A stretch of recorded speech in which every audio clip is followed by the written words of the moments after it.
this story and we're gonna call it Condemned. Tay says that she's from Michigan and this happened about 5 years ago. Tay says that her and her best friend wanted to get on the Randonautica app, and it's basically an app to explore your surroundings, your areas. So they downloaded that app and they typed in something spooky, and it sent them this abandoned home. No one had lived there for about 10 years and it was also condemned.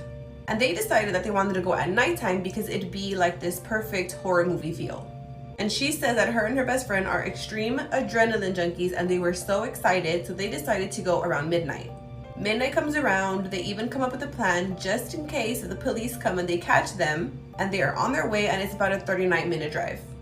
As they got closer to the house, she says that they got a little bit nervous, they got a little bit queasy, and their heart started pounding, and she said that this is kind of weird for them because they normally love this stuff.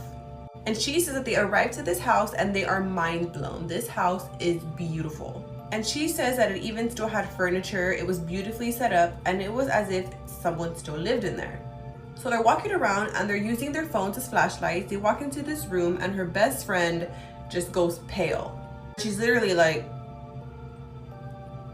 for a minute, and Tay is like, hello, like what's going on? And her best friend tells Tay, I'm sorry, sometimes I have seizures and I just get like this, but sometimes shaking me brings me back.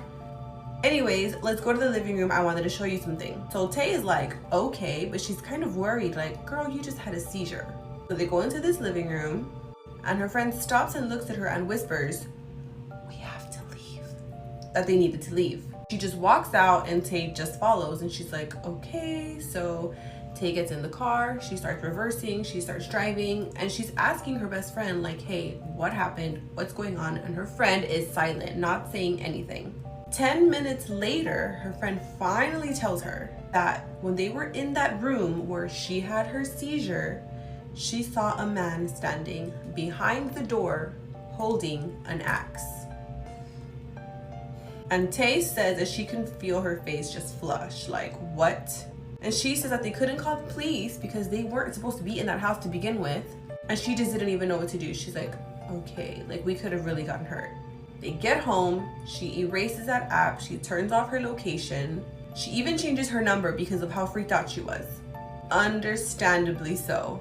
And she says she doesn't know what would have happened if her friend didn't see that man. She wouldn't have said anything, or if her friend would have panicked. And she is so glad that her friend just held her composure and was able to get them out of that